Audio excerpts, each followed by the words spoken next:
Well, good evening, everybody. First item on our agenda is Dave Powell's request for determination of applicability to improve drainage on his driveway. So this is a continuation of conversation that we had. It started in August, and we're picking up on now. Dave, I'll yield the floor to you, or so you can tell us uh, where you're at, and if you want, I can share the plan that you sent on the screen. Sure, yeah, if you want to share, that'd be fine. I'm also joined by Jeff Squire, who's going to sort of walk us through the plan. I can also let you share if you want, Jeff. Sure, that'd be actually great because I've got one other slide that I could share that would help the story as well. So um yeah, Dave, I don't know whether you want to say anything, but yeah, my name is Jeff Squire. I'm with the Berkshire Design Group and retained by Dave and his wife to help them navigate the issues with their driveway challenges, as you know. And so I'll just share this and just sort of talk through things briefly and then can answer any questions. So we went out and did a site visit about a month ago.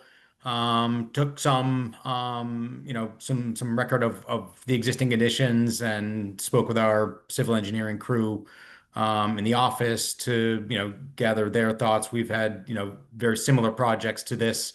In a number of other towns. There's a number of driveways like this. So, really it's about the large, why don't I go actually to the second slide and then I'll back up to this one. I just move my screen here, sorry. I know what I'm doing, okay. Sorry. Just gonna move my windows around here. So yeah, so as you know, there's a large amount of area, lawn, house, and stuff that contributes to the runoff that then collects and is concentrated in the driveway and is washing down, down to the bottom of the hill and then eventually, depositing sediment and gravel into the stream, which is right adjacent to that curb cut off of Haydenville Road. And so, what our assessment was really is that, while the gravel driveway that was installed, may have been an improvement over the previous conditions. I'm not really aware of what those were, but and then there was an installation of a stone swale along the edge. There's still that large volume of water that, ultimately, especially during these larger storms at the bottom of the driveway is concentrated. It's, starting to create ruts and washing away a lot of the driveway. So the strategy really was to try and armor this, existing condition as best as possible and try to break up some of those, watersheds to the extent that we could alleviate some of the pressure, down at the end of the driveway where the biggest, problems are occurring.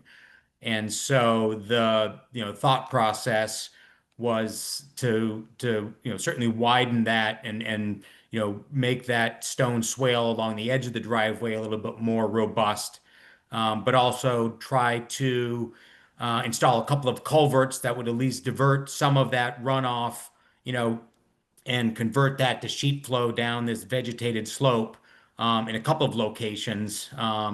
It seemed like this one was a little bit challenging because it's relatively steep, but it did look like there were a couple of locations in the upper portion of the driveway that you could locate something, and then certainly lower down there's a sort of a flatter area that would certainly be appropriate, but the idea being that you create a couple of little sediment pond areas where you could get a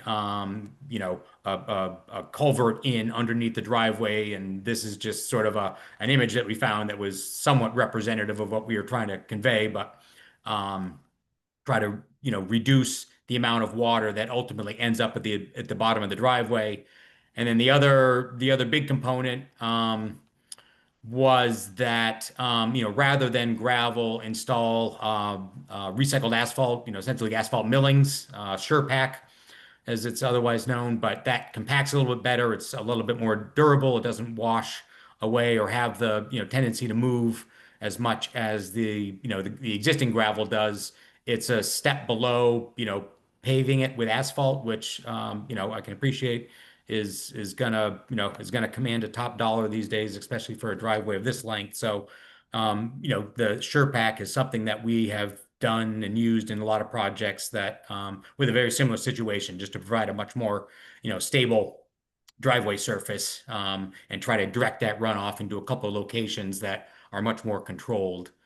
And then I think at the bottom of the hill, obviously, just we've got some space to the left of the driveway to create a little bit larger of a, stone settling basin to try to capture that water, you know, try to let as much sediment settle out as possible before that overtops and gets into the, into the stream course. So that was the gist of, our suggestion, our recommendation. There were some details, to sort of document those, sort of, improvement areas, but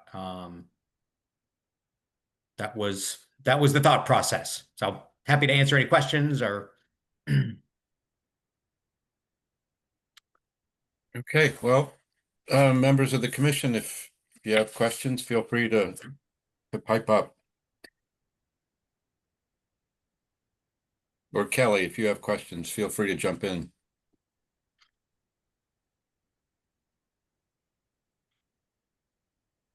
I know I have some questions, so Ann, did you got one? No, I don't have any questions at the moment. Okay, I thought I saw you move as if you were going to speak. I have a question. Okay, Can you Montserrat. just explain in a little more detail what the discharge side of the culverts would look like? Sure. So what we were looking at was it'd be a similar outlet to this, or at least the flared end as it's called. We're suggesting a 10-inch pipe, so it's not nearly as large as what's shown here. But that idea, and that at the outlet end there's a stone basin surrounded by a small stone basin. This is 4 feet, I think we're suggesting. So there's a place for that water to disperse a little bit. We are suggesting a concrete curb as a level spreader to avoid that water channelizing down the slope. Try to spread that out and disperse that into sheet flow as quickly as possible. But yeah, it would be somewhat similar to this with a very defined level edge for that water to overflow.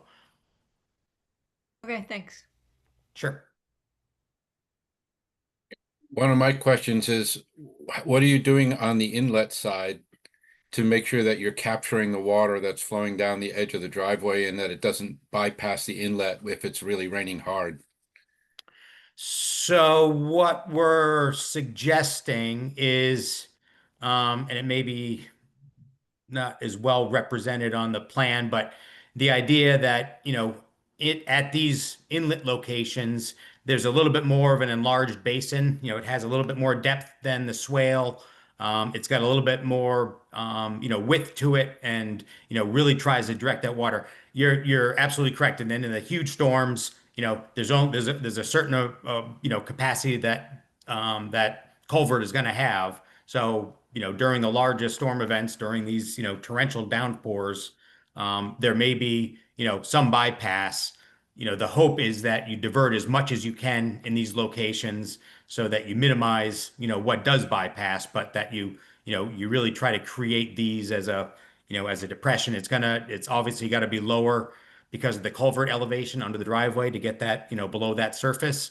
So, just to begin with, it's, you're already 12, 18 inches deeper than, the trench that runs alongside the driveway. So that certainly creates a low point for that water to go. Do you have a sense of what size storm these 10-inch pipes can transmit? We could tell you what the maximum capacity of those pipes is and try to translate that into a storm event. It's hard to, without doing a real detailed, watershed analysis, we could provide some numbers, some estimates of, what that capacity is and what sort of storm event, it would take to fill that up. We could certainly do that. Yeah, I'm sort of interested. Do you have a gut feel for what it would be like, more than 5-year storm, Oh, certainly more than a 5-year storm. Yes. less than a 25, something like that? Yeah, I guess as a reference, on larger commercial projects, with a big expansive parking lot, most of the, catch basin piping, most of that drainage piping, is 12 or 15 inches max. It's not until you get to the main, connections in the city street or something that, those pipes get larger. So, a 12-inch pipe is, pretty typical to handle most, up to the 100-year storm event. Hmm, And we're suggesting a 10. So just to put that in some frame of reference. okay. And then at where the driveway meets Haydenville Road, you've got a little stilling basin there, but then where does the water go from there? Does it cross over the road surface, or how does it get into the stream? It would, yeah, I imagine it would follow this gutter line, along the edge of the road and do what, most of the road runoff does now. Well, I think one thing that we would like to see improved is not having water sheeting across the road, because in the winter then creates icing conditions. Uh, what do you think that's still an issue with this design, or is there a way to get it into the stream more directly so that it doesn't sheet across the road? Um, we could certainly look at the possibility. I mean, the only way to resolve that would be a culvert, at the bottom of the driveway, and that would result in an outlet, you know, closer toward the stream, similar Mhm. to, what we're proposing here. I think, Mhm. maybe it's a little bit larger just because of some of the runoff coming from, offsite and the roadway, that we need to account for. So this may be something that would be a 12-inch culvert. It just, yeah, I think, initially our reaction was trying to minimize work close to the stream, but I can appreciate, the concern about that runoff. Yeah. What, what questions, would that be, under the highway super, vision there, what we're gonna call it, and would that affect the redevelopment there, Scott, that they're gonna do on Haydenville Road? With the they're gonna, is that in that section where they're gonna change, pave and change culverts? Yeah, interesting question. Yeah, so they are proposing to do a significant project of improving stormwater management and in some cases expanding Haydenville Road. I guess there must be an existing culvert if I, that's accurately depicted Mhm. there. I remember there's a big, like, I think it's good, like 48. It was a huge culvert, like right in where the stream, it goes into the stream. It was a really big culvert. Yeah, it crosses like diagonally. It's very Hmm. large. I'm not sure what the diameter is. 48 sounds right. Mhm. And so, but if you were to do like a 12-inch there, you'd be discharging at the downstream side of that culvert, correct? Yes. Yeah, I mean, at least in what we've been talking about so far, if they're planning to replace that culvert or do some work there, I would think it would be certainly worth connecting with them to see if there isn't a way that we couldn't, dovetail the goals of both projects to improve this culvert and to try and, improve the drainage going into it. And there may be a better way to, rather than creating two culvert outlets, combine the two or somehow, you know, develop a more creative strategy that, we could piggyback on their work. Okay.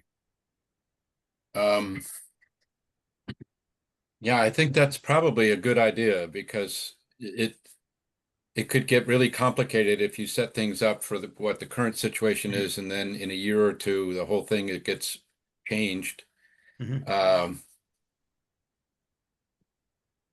So I guess, yeah, my feeling is that I think the rest of what you presented looks okay to me.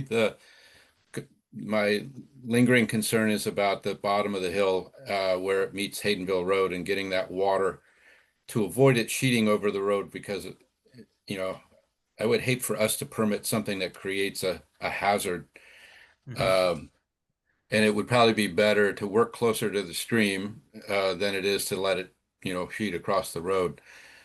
But I mean, I can give you the name and contact information of the person who's working with doing the design work for the Haydenville Road project. And I think it would probably be worthwhile if you could talk to him and just get a sense of, what you could fit in there that would not get in the way of what they're already planning to do.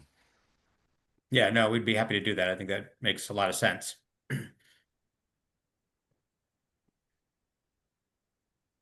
Are there other questions or comments from the commission?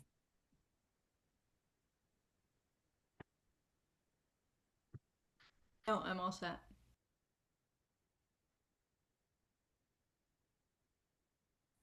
All right, so Jeff, I'll give you the name and phone number for the engineer that's doing this. One of the engineers that's counting it. It's Todd Clark. Yep, let me just find up. Okay. Yeah,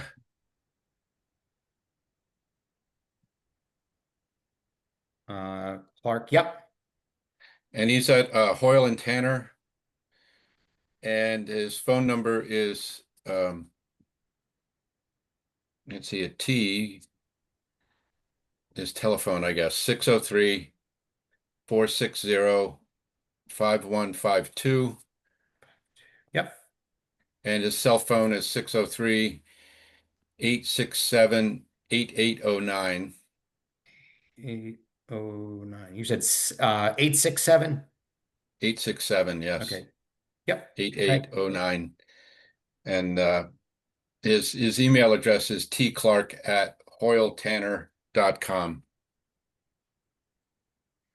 OilTanner.com. Okay, great. Well, I'll try to reach out to him tomorrow and see if we can't come up with a good solution. So I've sort of expressed my opinion that if we can sort out what happens at the end of the driveway, that would probably satisfy me, but I want to ask the rest of the commission what you think. You think this is something that's doable? That's something that you're comfortable permitting with a determination of applicability once we get to a final design? Yeah, I think it's a lot better design than was originally planned. I think it takes care of most of the previous questions we had for the other part of the driveway, and I agree with you, Scott, for just trying to figure out the bottom part there so we don't cause an issue. Yeah, I'm all set, Scott. I'm good with it too. George? Can't hear you, George.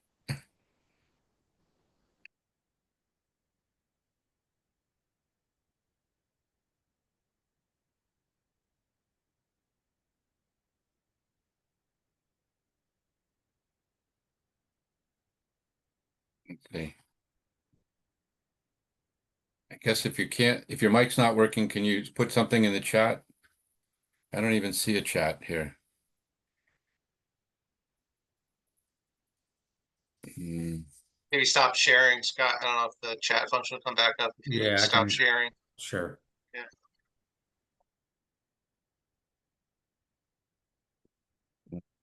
I'll look under more. I don't see any chat button. Is that something about the town's subscription that they don't have a chat function? Any of you see a chat button? No, I'm searching too and I can't find it. And All it, right. it may be in the workplace Zoom. There may be some different settings or parameters that are allowed and not allowed with the public meetings, because I know that's been an issue. I clicked on participants, and then it came up. It says at the bottom you can send feedback or something. It says on the bottom there now. If you click on there, it says just the participants. Okay, so triple dots. Ask to unmute. Yeah, I don't see anything like that on mine, but I'm the host, so. Anyway, well, George, you can text me if you have something important you want to say. Um,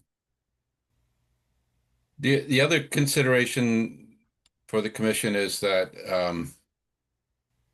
well, Kelly, I want to double check with you to see if you have any questions or comments about this. No, I think everything looks fine to me, apart from that bottom section there. So, the one thing that concerns me about this now is that I'm worried about timing, that if we need to get some additional work on the plan, I feel uncomfortable with the idea of that we would have to wait an entire month before our next meeting to then issue the determination of applicability, which then there's a 10-day appeal period. So then that means you're going to be into December before you have the green light to do the work. I'm assuming, Dave, that that's not what you would like to have happen. Is that correct? Our driveway got pretty torn up after the last storm, so yeah, I was hoping to get this done before the winter.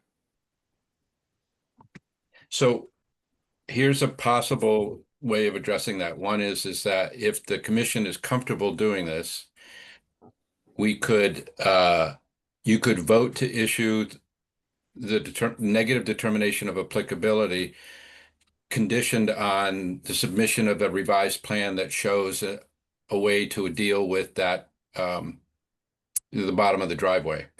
And then you could that could be maybe authorize the chair or authorize Kelly to review that plan and then decide to go ahead and actually issue the paperwork. So the idea would be to vote on it tonight, but to hold back the paperwork until the new design is submitted. If that new design is judged to be adequate, then the paperwork would be issued. So That's fair. Then either just that or we do a special meeting, in 2 weeks or something and try to pick it up there, or we end up waiting until, the middle of third week in November. I think we should vote and then that's gonna be right before. hold the paperwork, Yeah, that's gonna be like right before. Yeah, thanks. The week before Thanksgiving. Yeah, that'd be tight. I think I agree with Ann. Just vote on it, but hold, like you said, hold the paperwork.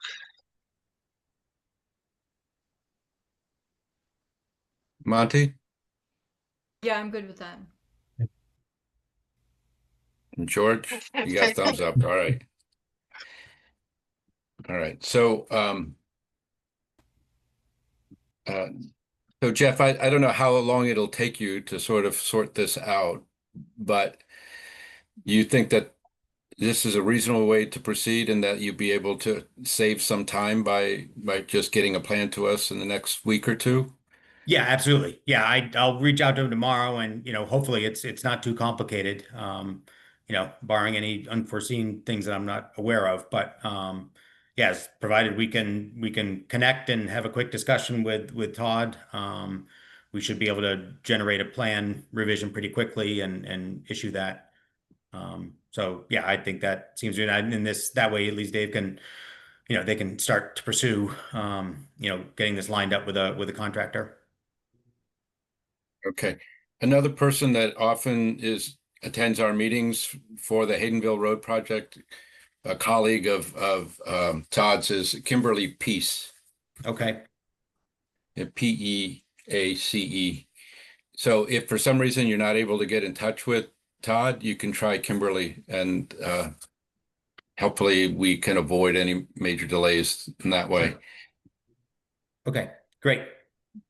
All right, so the option that we just talked about that we're up for a vote is to issue a positive determination of applicability contingent on the submission of a final plan that resolves the remaining questions, and that you are empowering the chair to make that decision that that we have we have a suitable plan, and then issue the order upon that, the determination. I know I was not very articulate in expressing that, but I'm sure that I can write it down when it comes to writing the minutes. So, are there all any understood that. comments or questions before we vote? All right. All in favor of all that stuff I said? Aye. Aye. And I had you covered for a minute, George. Did you also give a thumbs up to that? Yes, aye. Okay. Oh, we can hear you now. That works. Great. Well, All thank right. you very much for the discussion and considerations. Yeah. Dave, how are you feeling about it? Good. Yeah, I really appreciate you all taking into consideration coming up on winter. So yeah, we'll do our best to figure out the plan for the bottom of the driveway and get this resolved. I appreciate it. And thank you, Jeff, for presenting. Absolutely. All right. Well, thank you very much. And yeah, just email to this email address, conservationcommission@whately.org. Sure. And I'll check that out as soon as you get it to me. Great. All right. Thank you all. All right. Have a good night. All right. Second up on the agenda, it's Megan West and with Terry Reynolds. And hi, Megan. Good to see you again. It's been a long time. Since Yes, yesterday. I know. The whole over 24 hours, I guess. So we did a site walk yesterday, so the commission is familiar with the situation, but because this is a public open meeting and it's recorded for other people to see, if either you or Terry could give sort of an overview of what it is you're asking of the Conservation Commission. Terry, do you want to do it or? Sure, I can go ahead and do that. So everybody was out there yesterday and got a good look at it. So the driveway's basically been failing for a bit, and it's gotten to a point where it's generally a third of the driveway is caved in and washed down. And then additionally, there's a stone retaining wall that leads up to it that is on the verge of collapsing also. So what's being proposed is to replace the clay culvert that is currently there with a 48-inch plastic culvert that would be semi-embedded, coming near to meeting the stream. Well, it probably does meet the stream crossing standards at that point. But adding that in, and then two supplemental 2-foot diameter pipes set up higher to allow for high flows to go through. So on the north side of the driveway, we propose to put in a gravity block wall, a retaining wall, to replace the stone wall that's there, and also use it as a head wall for the inlet of the pipe and the stream going in. On the downstream end, the south side of the driveway, we just bury the pipe in a bank and then armor it with a riprap stone treatment. So that seems to be the most cost-effective way and quickest way for them to get in there. So it's I think that's we've come down to that. That's what's going to be most effective in the moment. Hey, thanks, Terry. And then just for more context, again, we talked about this out in the field, but this is for anybody that's observing the recording and wants to know what's going on. The request is for us to treat this as an emergency certificate, a request for an emergency certificate, because the driveway has been failing for a number of months now and has gotten to the point where it's really sketchy to try to drive a car into or out of that entranceway now. And there's also potentially an opportunity now to be able to replace that culvert when the stream is dry. It's listed on the topographic map as a perennial stream, but because we're in a drought, it's been dry for weeks now, and you never know when that drought's going to break. And so by allowing this to be permitted as an emergency certificate, that would then cut down the amount of time that it would take to get mobilized and get the driveway fixed. So recognizing that that's the request, and Terry described the potential solution, and the idea of doing it in the dry is one of the key factors of this, because otherwise you might say, well, we could just put a metal plate on it and save it for now and then file a notice of intent. The problem is that process we would lose our window for trying to get it fixed while it's still dry. So that's the context. Ask the Conservation Commissions and Kelly if you have any questions or any comments, go right ahead. I will say real quick too, I actually inquired about putting on a metal plate, and the wall and stuff, the way it's failing, it's not stable enough to do that. So Okay. I did look into that as an option if it needed, but that was not an option.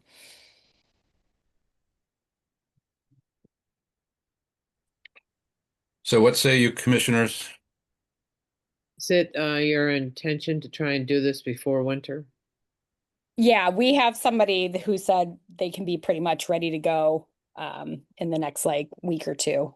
Oh, okay, great. Yeah. Yeah, that's the idea, is that we want to get it done while it's dry and while it's not winter.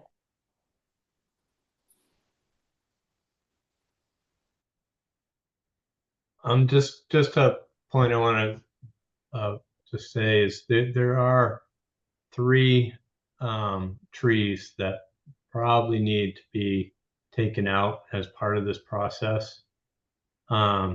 There's a pine tree on the south side on the easterly corner of the bank that will end up getting buried with the fill. Plus, it's not in a good place for the future where it could take out the bank. There's also another small oak tree on the edge of the bank, also on that south side, on the west side of the bank there, that should come out. Additionally, there's a red oak that's leaning towards into the wall on the north side, that's pinching the stream channel. It's also leaning into their power line, and eventually will become an issue. So I would recommend those 3 trees be taken out as part of this process. And I guess one other observation too about the situation is that even though you can get a small, sedan in and out at this point until it deteriorates further, if there was ever a need to bring an ambulance in there or a fire truck, you probably would not be able to cross over the stream with the culvert in the situation that it is. So just another a bit of the rationale for why an emergency might be an appropriate way to handle this. So I don't hear any objections. So does that mean everybody else is sort of okay with this? I'm Yes, okay. okay with it. Okay. Kelly, any questions or comments? No, I think from the state of it, it seemed pretty emergent to me to get it taken care of.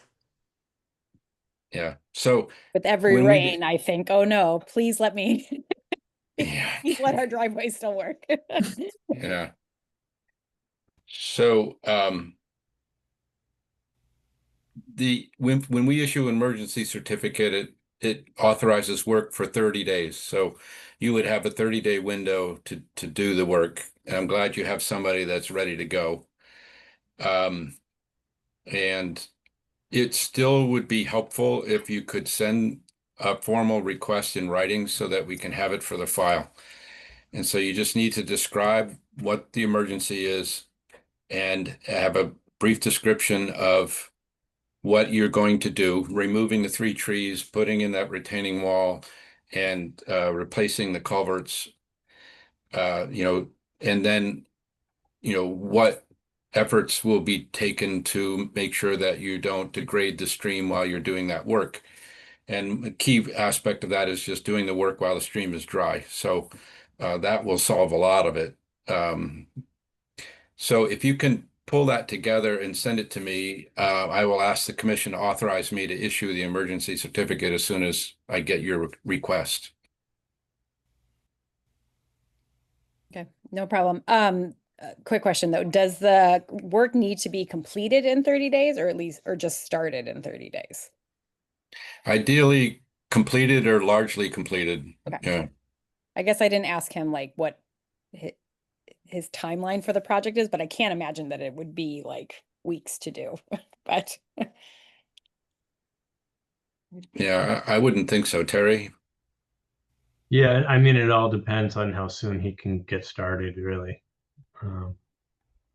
So, the wall might take a little bit of time to do that properly. But I can help expedite things and make sure it's clear on what they're doing. The pipe is all available. The block I'm not sure about, so we'll have to figure that out.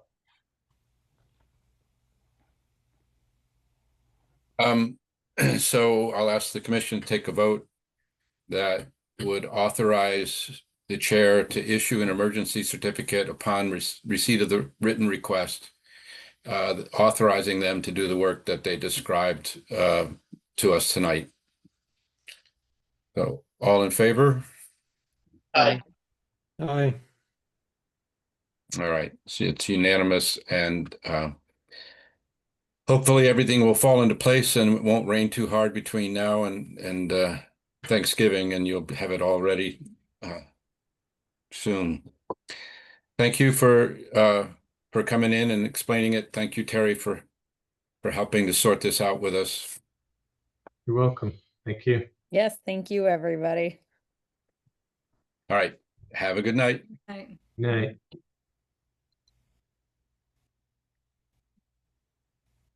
All right, next up is the approval of the minutes from last month. Anybody read them? Anybody see anything that needs to be corrected or added to? Read and approved. And Yeah. all in favor of approving the minutes? Aye. Very good. Aye. Under reviewing the mail, I sent you today the thing that came in from Eversource about the repair work that they're doing or planning to do. This all seems to fit under the exemption for maintenance of existing utilities. So I don't think we have any jurisdiction. It's nice to get an explanation of what it is they're planning to do. And there's also on the letter the contact information for the BSC people that'll be monitoring the project. So if anything happens and you have questions about it, I think we can contact the BSC and then they'll probably give us tell us what's going on.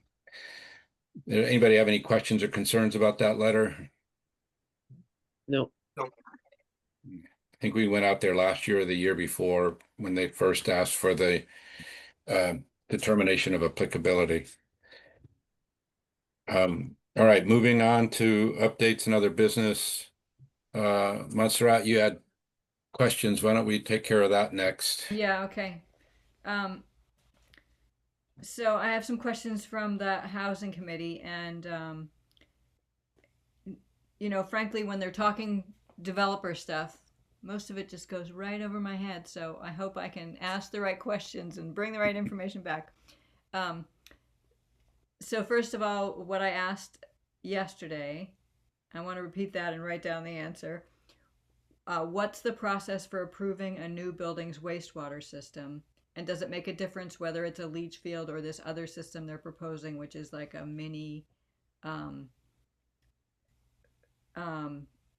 like water processing? It cleans the water and discharges it into a stream.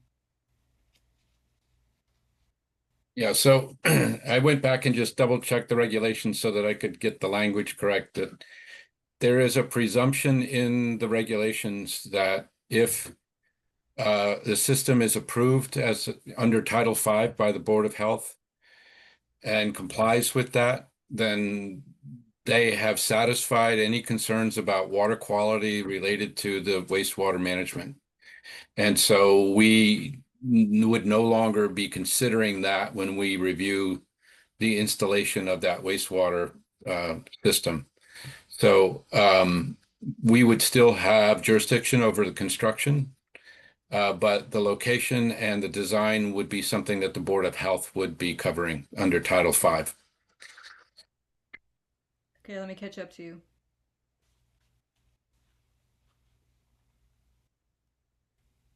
Board of Health covers location and what? And construction? And design. And design, and we cover construction. When we cover construction, yeah. And, you know, I can write this up in the minutes and send them to you so that you can see. Okay, I can, you know, I can put it in writing so you don't have to try to write it all down now. So, but we care about how close it is to the stream or the wetland. And does the Board of Health care about that? Yeah, because it is part of Title V that it has to be 50 feet away from a wetland or a water body. So the Board of Health should be enforcing that requirement. And if they come to us with a proposal that's not consistent with Title V, then that triggers our jurisdiction to tell them, no, it has to be at least 50 feet away. Okay.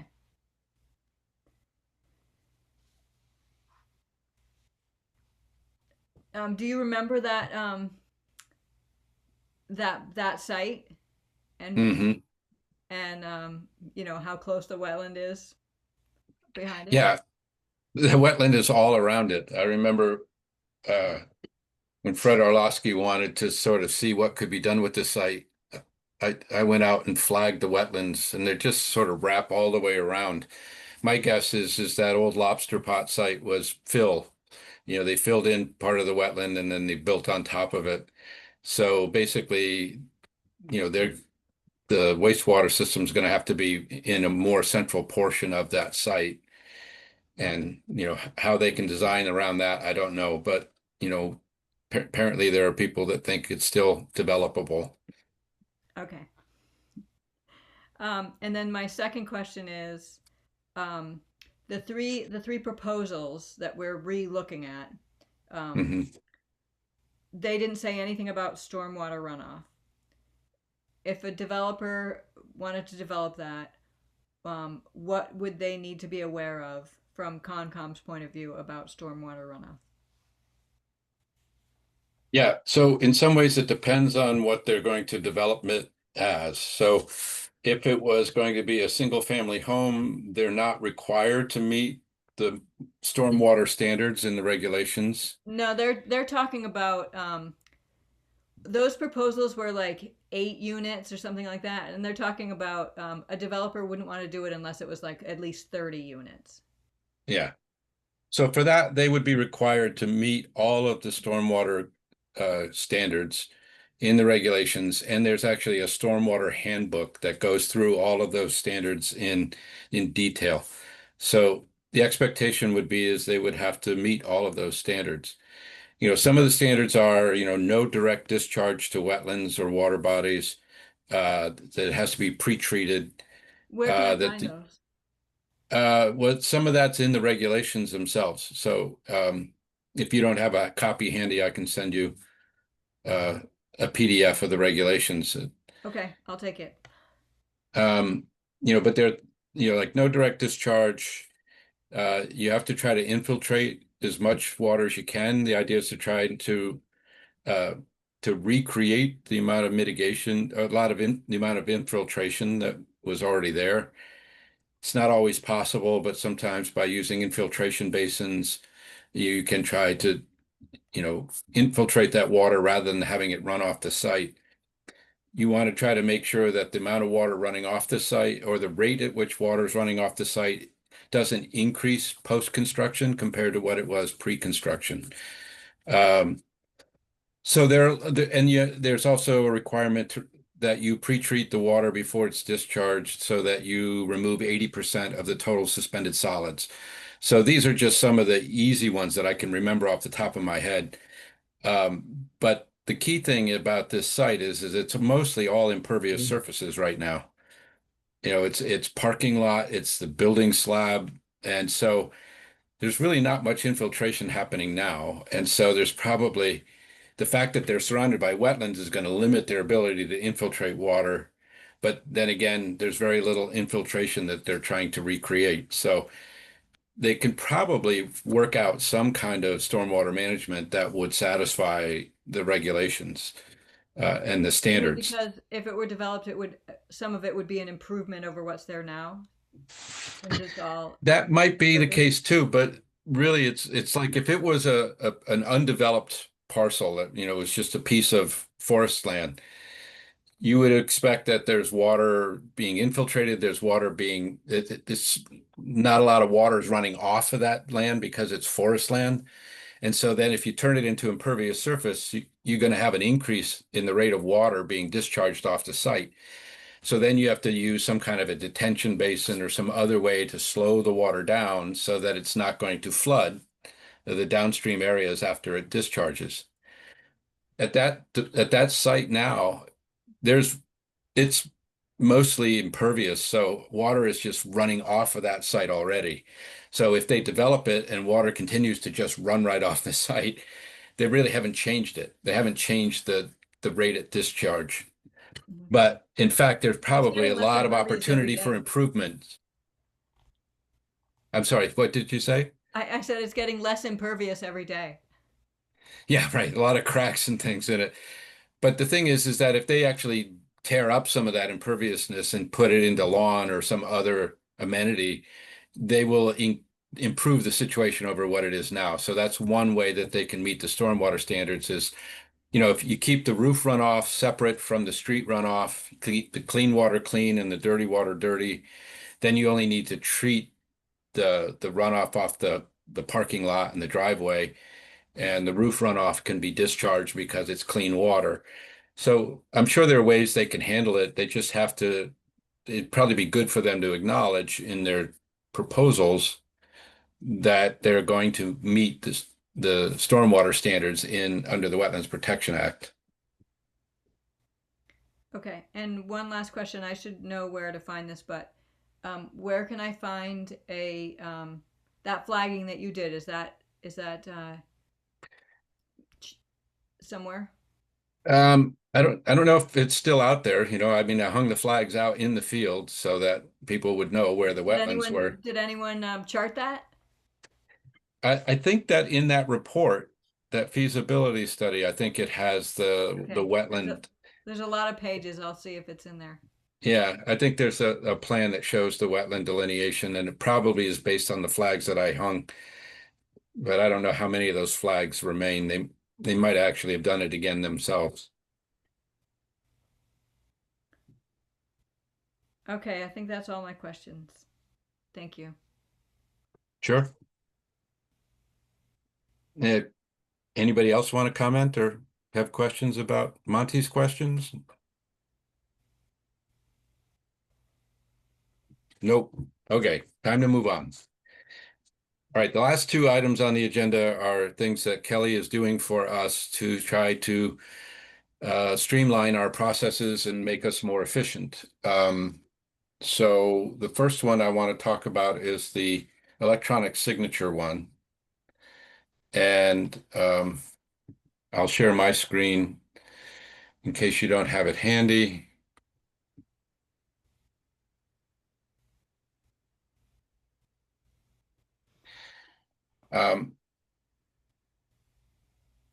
I've read it and I don't have any problem with it as it's written. I didn't really have any edits that I would suggest. Does anybody else have any questions or suggested changes or thoughts about whether this is the way you want to go?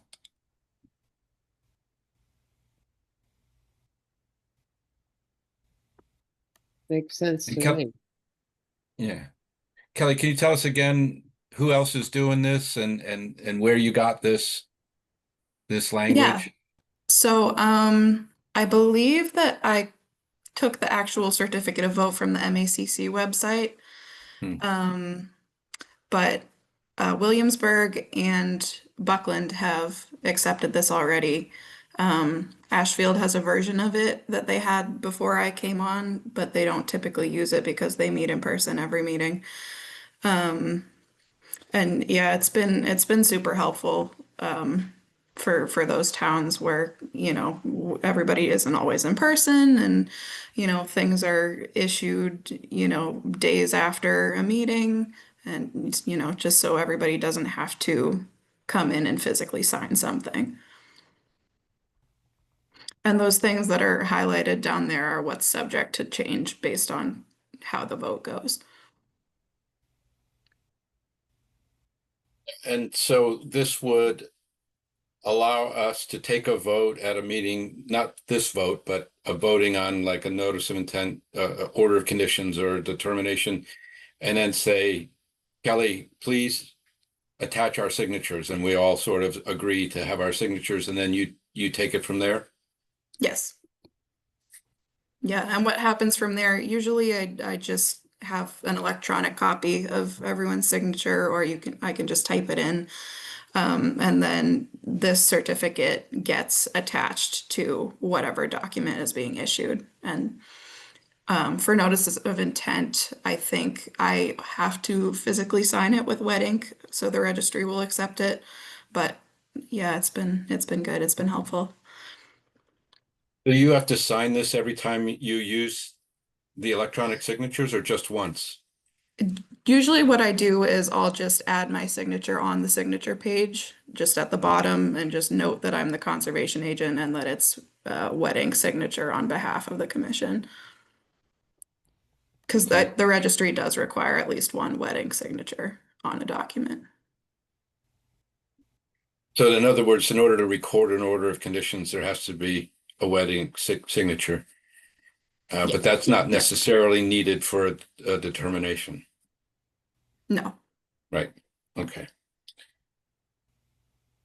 Anybody else want to comment or have thoughts about this? Sounds good to me. Yeah, it seems like a good idea. So I have one question that I don't know the answer to because I don't ever play around with Robert's Rules of Order, or at least very rarely do, but is the chair allowed to make a motion, or is it one of you going to have to make that motion in the top beginning, the second paragraph?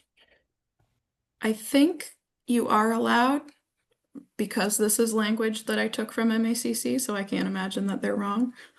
Okay. Hopefully. Does that sound right to everybody else? Yes, a nice second. All right. So I move, Monty seconds, and everybody in favor? Aye. Aye. Aye. Then we got all the yays in there. And we did it on the 15th, so that all of that stays the same. And then all that's left is, well, I guess this is now official. And so Kelly, you can go ahead and have it Yeah. notarized. It looks like that's what you have set it up for. Yeah. And Yeah. So I then, can just have it notarized and then it has to be recorded at the registry before we can use it. And I think that's something that I can figure out with the administrator or the treasurer or whoever can write me a check so I can take it there. okay. And that means each of us needs to send Kelly an electronic signature or authorize her to just type your name. So I don't know. I have an image file that I can send you for mine. Yeah, that I have works. one too. Even if you just send me like a PDF scan of your signature, I can always just trace it and pop that in. All right. Well, I think we've already taken the vote, so I guess we've already finished with this one. All right. Thank you, Kelly. This will make life a lot simpler for me. Yeah. And, having to sort of put stuff down at the town hall, because we meet on Wednesday. Basically, if you guys don't get down there to sign it on Thursday, then the office isn't open on Friday or Saturday or Sunday, so we end up losing like half a week. So this will help us a lot. So let me move on to the other thing, which was this tree cutting administrative approval. Now, we haven't had a lot of requests for this, but we have had a few in the past. As I remember there was one on 5 and 10 close to the Hatfield town line. And we have sometimes had issues where there's a tree on a stream bank that's about to fall into the stream in a way that could be problematic in terms of opening up the bank and creating erosion or a vulnerability there for further erosion or potentially blocking up the stream and creating a hazard to somebody's property. So I imagine there's a whole range of different scenarios that could come up where somebody needs to remove a tree or a couple of trees, especially if there's a storm that creates such a circumstance. And so having a mechanism whereby Kelly can react quickly to those requests and get out there and act on our behalf, I think makes sense. I found some things that I might change in terms of the wording on this, but conceptually, I think it's a good idea. How about the rest of you folks? Yeah, makes sense. Yeah. Yeah, no problem. I can actually hear you, George. So, Oh, you can, so Yeah. I'm back. I'm back. yeah. So now you can catch up with all the other comments you were going to make throughout the meeting that you never could make, or you hadn't until now. So where did you get this one from, Kelly? This one was from Ava, and I have minimally changed the wording. This has been adopted in 3 other towns so far. So I've added a couple things here and there, but no big changes. So this is what they use in East Hampton. Okay. So I've made some small changes. Wetland resource areas, I've sort of simplified it to 100-year floodplains, wetlands, and water bodies so that we're not having to keep naming, streams, rivers, lakes, ponds, wetlands.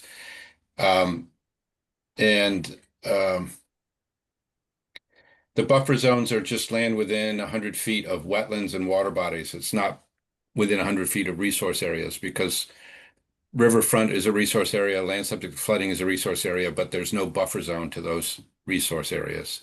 So I've sort of made that correction.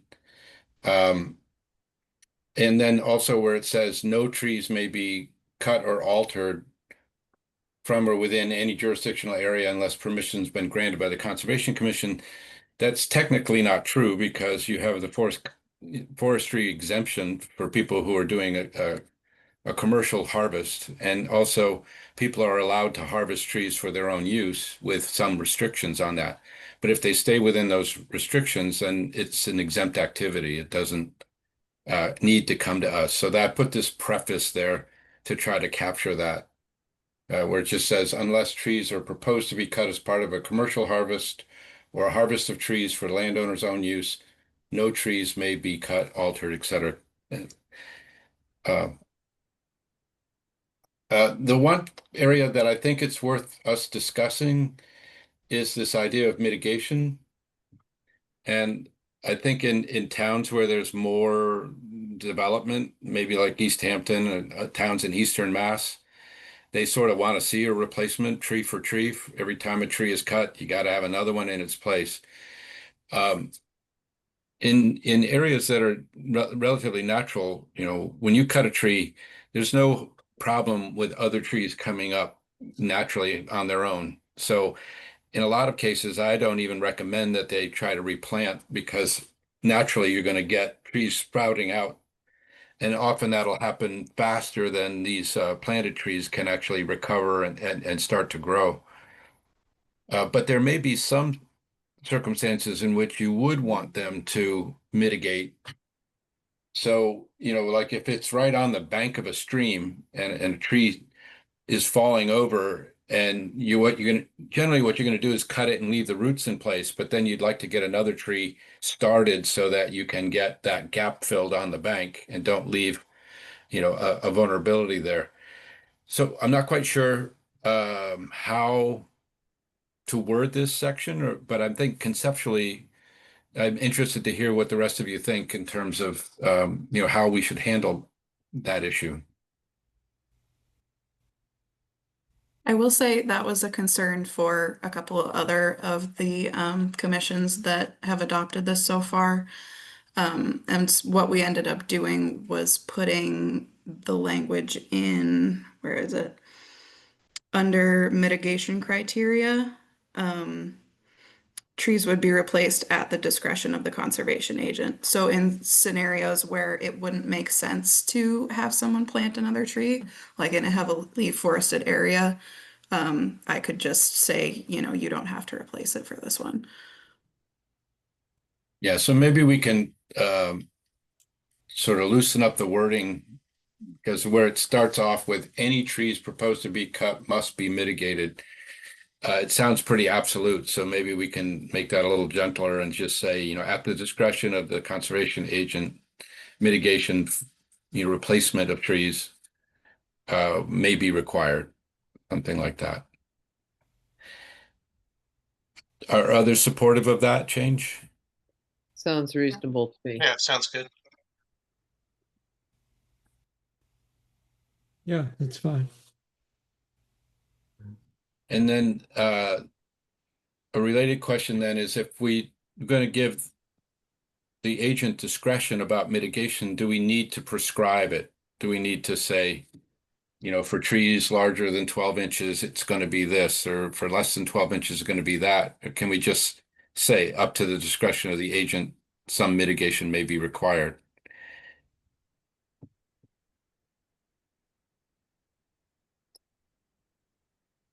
Yeah, sounds fine. I don't think it needs to be too specific. Yeah, I think the discretion is better. Do we want to add the commission to that, up to the discretion of the agent or commission? Just looking down the road.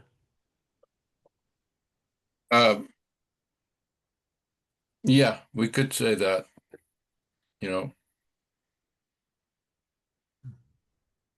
I think as long as that doesn't undo the purpose of what we're doing this for, which is to make it so that people don't have to come to us when they're trying to do something quick. But in other places on here, it does say that if the agent feels like it needs to go to the commission for their opinion, so this would then, be consistent with that kind of language.